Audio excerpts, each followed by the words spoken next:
Folks, let's talk about the elephant in the room. Let's talk about the history of Gaza. Obviously, folks, I'm making this video not for the orcs or the demon beasts and anybody of those ilk, because they don't really care about history of anything, because they are narcissistically or demonically possessed narcissists, should I say. So they can't look at history, they can't look at accountability or anything like that. They can't look at how we got to this point. But I know that you can, and I know that it's interesting for you, and I also know that you probably have been a little bit psyoped, through no fault of your own, to believe that Gaza is, and always has been, occupied by Arabs, and it's an Arab place. Folks, nothing could be further from the truth. Nothing. Gaza started out in the, biblical era as a Philistine city. It's a big city, it's a big area. Trading and all the rest of it. Occupied over the years by the Egyptians, the ancient Egyptians, the Assyrians, the Babylonians, etc., Canaanites. Also, this group called the Philistines. If you guys remember the story of David and Goliath, he was a Philistine. When the Romans wanted to erase the memory of the Jews from the land of Israel, they called the entire area, not just Gaza, but the entire country that is basically Israel. That's how they got the name Palestine, after the Philistines. Plishtim. It really means just like invaders, right, from the sea. It's people who just came from. They were seafaring peoples. They don't exist anymore, by the way, guys. They do not exist anymore. The Arabs today are not the Philistines. They have not been there for 3,000 years. They are not descendants of Canaanites and Natufians, as Saib Erekat of damned memory used to say. They have nothing to do with them. Okay. So we fast forward, my friends. Eventually, I'm just kind of fast forwarding for the purpose of just the illustration. Gaza was eventually conquered by the Muslims during the Muslim conquests that were fueled by Islamist supremacy, because they wanted to conquer the whole known world, because Islam is the last revelation. It's a fact. They say it. It's the last revelation from God, and Quran is the last revelation from God, and that's the only book you need. You don't need anything else. And everybody has to be Muslim, and we're going to conquer what was the land of Israel. So they conquered it. Again, fast forward. Jews always lived there, my friends, right? There's synagogues there, there's Christians there, there's Muslims there, there's Jews there. We fast forward to around the 1500s. The Ottomans, the Turks, conquer all of what is the land of Israel, including Gaza. Folks, notice, and by the way, the Turks at some point fought against the Egyptians, the Arabs in Egypt, over this place, because it's a very, kind of pivotal place. It's very good to have that area, because you have it's like a crossroads, right? It's right next to Sinai, and you have all the trade routes and all the rest of it in the sea, etc., and it's the way to Israel, basically, right? And folks, mind you, there were always Jews there. In the 1500s, I mentioned this before, the rabbi, he was the chief rabbi of the Jews of Gaza, Rabbi Israel Nahara, one of the things he wrote was Ya Ribon Olam. It was one of the most famous Shabbat songs sung by every single Jewish household today. It doesn't matter if it's Sephardi or Ashkenazi. A Shabbat cannot pass without singing that song, my friends. Okay? This was written in the mid-1500s by Rabbi Israel Nahara of Gaza. So there were always Jews in Gaza, right? Mind you guys, the Ottomans, the Turks, ruled the entirety of the land of Israel, including Gaza, from the 1500s until World War I. The Arabs who were in that whole area, never once, they were colonized. They were, in their minds, were colonized by non-Arabs. Granted, it was Muslims, right? But it's Turks, right? Turks are not Arabs, right? They were colonized. They never once asked for a Palestinian state from any entity in Europe, from any entity around the world, from any organization, from anyone. They did not even ask it from the Ottomans. They did not, attack the Ottomans and in the hopes of getting and then negotiating for a state, winning a state by military means. Folks, never, ever, ever once. Until when? Until we came back en masse to the land of Israel, right? And that's when they started getting, wait a minute, this flies in the face of Islamic theology that, says that the Jews are damned and they're descendants of apes and pigs. Meanwhile, my friends, Gaza, there were Jews, there were Christians, there were a tiny bit of people, Arabs, Ottomans, about 10,000 people in the area in modernity. It was very quiet, a lot of fishing, not a lot of people, right? You would think it would be more, but not a lot. Then, again, I'm fast forwarding, guys. The 1948 war happens, where we offer, after the partition plan, we offer the Arabs live side by side. They say no. The three no's of Khartoum, they declare war. As a result of the war, or what they call the Nakba, 200,000 Arabs, refugees, are sent to Gaza. The Egyptians, right, are offered Gaza. The Egyptians were administering Gaza, right? And they are offered to take Gaza.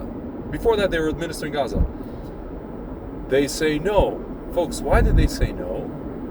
Because the people there are like, they don't want them. Nobody wanted them, but they especially don't want them. But it's interesting, guys. They start to administer, essentially, Gaza. And that's how you get all these people in Gaza with the last name Al-Masri, the Egyptian. That's how you get this guy, forget it, Fatih Hamad from Hamas, screaming on Egyptian television, "We are Egyptian, we are Saudi, we are Yemenite, you are our brothers, Allahu Snakbar, Allahu Snakbar," etc., etc. And then, my friends, we got the 6-Day War, and then after that, we settle, obviously, Judea and Samaria, and Jews start moving also to Gaza. That's where you get the term Yesha from. Judea and Samaria and Gaza. It's an acronym, right? So Jews move there. More so, I would say in the 70s, in the beginning, what's called the Yeshuv movement. Guys, ironically, the person who was responsible for mobilizing Jews or allowing Jews to go there from a military standpoint was none other than Ariel Sharon.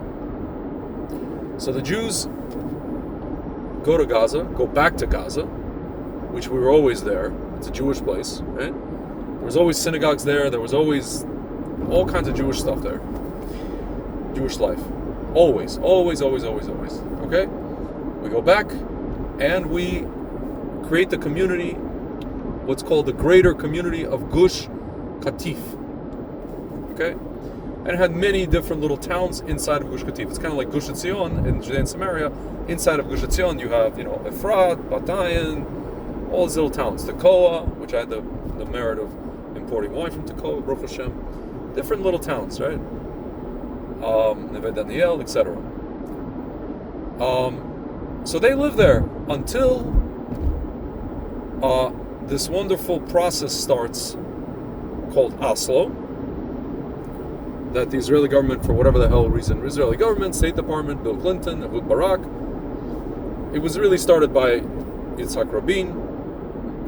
By the time we got it to Ehud Barak, my friends, Ehud Barak offered, we know, the famous offer, 98% of Judea and Samaria, to Arafat. Arafat said no, and released the hounds for the second Intifada. Baruch Hashem, actually. I mean, not Baruch Hashem to the Intifada, but thank God this place was not given away. Right? My friends, then we had a string of terror attacks in Israel, and like horrible ones, as I mentioned before, Sparrow Pizzeria bombing, the Netanya Passover attack. These are all like from 2001 until 2004. the Delphinarium attack. There's a bunch of other attacks, my friends. And then finally, we got to the same Ariel Sharon being pressured into pulling 9,000 Jews out of their homes in Gaza, with the hopes of what?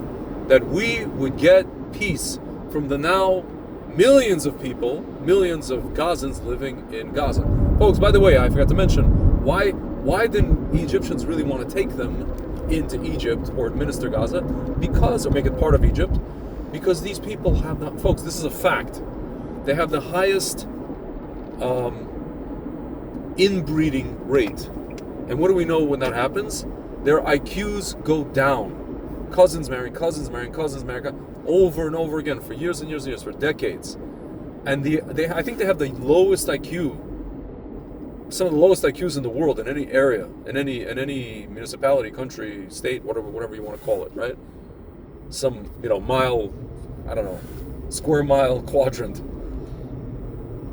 So, my friends, now you can imagine people like this. You take the little kids, what Hamas does by way of UNRWA schools, and they take them from as their little kids, and they literally turn them into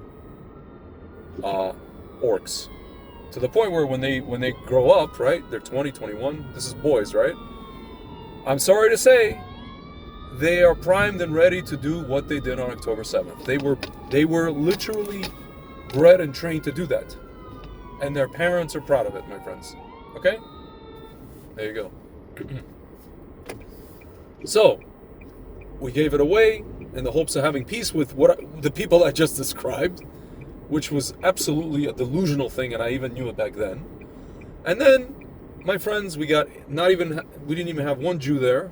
We had 18 years of rockets targeting civilians. And we just were content to have this Iron Dome, right? This Iron Dome delusional policy. And then finally it culminated on October 7th. Right? And now what we're obviously doing is just trying to, at the very least, get our hostages back. But really, guys, it's to eliminate that entity. And honestly, guys, to remove those people who were just literally inbred for generation after generation and trained to kill us. When I say us, I'm talking about not only Jews in Israel, but Jews all over the world. They declare it from, to high heaven. Jews all over the world, my friends. And yes, we have to retaliate. We have to do, whatever we can to decimate the enemy. The enemy does hide behind human beings. We're going to be accused of, quote unquote, the G word regardless by these, by the demon beasts in the media and on social media, half of whom are bots or paid trolls or whatever, or just brainless, people with no neshamas, right?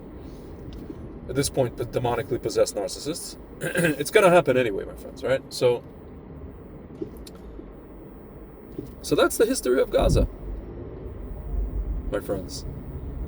No one wants them. The people who live there now, no one wants them. Not one Arab country, 22 Arab countries, not one wants them. You know who's taking them, guys? We saw today. Canada, France, maybe England, maybe Spain, maybe a few other countries. Their own people don't want them, guys. They'll scream free Palestine all day. They'll the Moroccan soccer team will walk around after every game on the field carrying a Palestinian flag. Is Morocco going to help them? No. Algeria? No. Libya? No. Egypt, which is basically them? No. Yemen, which is partially them? No. Saudi? Them? No. Syria? No. No one. My friends, Jordan? No. They don't need any more. 80% of Jordan is Palestinian. Or whatever, some other tribe. Folks, it ain't happening. And you have to ask the question, why it's not happening? Again, the Ottomans ruled the entire country, not just Gaza, for 400 years. Occupied it. They occupied it. Foreign occupier. Not one person said, there has to be a Palestinian state. My friends, this is an invention of the KG freaking B. Okay? as a battering ram against what they thought was an American outpost in the Middle East. And the Palestinians, the Arabs are happy to use these people as a battering ram against the Jews. Because, again, folks, if the Jews come back to the land of Israel, then that means the Quran is defective. Because the Quran says, yeah, these people, they were people of the book, they had the land of Israel, and they sinned and God kicked them out, and that's it. And that's it. They lost their inheritance. They're descendants of apes and pigs, and that's it. So how could it be that they came back? And if they did come back, maybe Allah allowed them to come back temporarily, and then it means we have to fight them, and Allah tells us to fight them, and to correct a wrong, right? To correct a historical wrong, because it can't be that they came back and built all these amazing things, despite being, basically attacked constantly with by other militaries, by armies, and from within, by people who live inside the country, with like bombs and tractors and cars and axes and I don't know, guns, machine guns. Absolutely astounding, my friends. So, my friends, ultimately, speaking of righting wrongs, the going back to Gaza is correcting the wrong not only of what happened in 2005, it's really just correcting the wrong of everything. Because again, guys, we can't allow that entity to be there. Hamas and the people who would be either put their children up to be brainwashed by Hamas or to become the Hamas themselves. Because any person in Gaza can become Hamas. We can't let them be there, guys. They gotta go. I don't know where they're gonna go. What do they say? You can't go home, but you can't stay. You ain't gotta go home, but you can't stay here. Okay? That's the short end of it, guys. But the history speaks for itself, my friends. And the history says that Gaza is a Jewish place. It is not an Arab place. It's a Jewish place. And that's basically the short end of it. Alright, guys. Talk to you soon.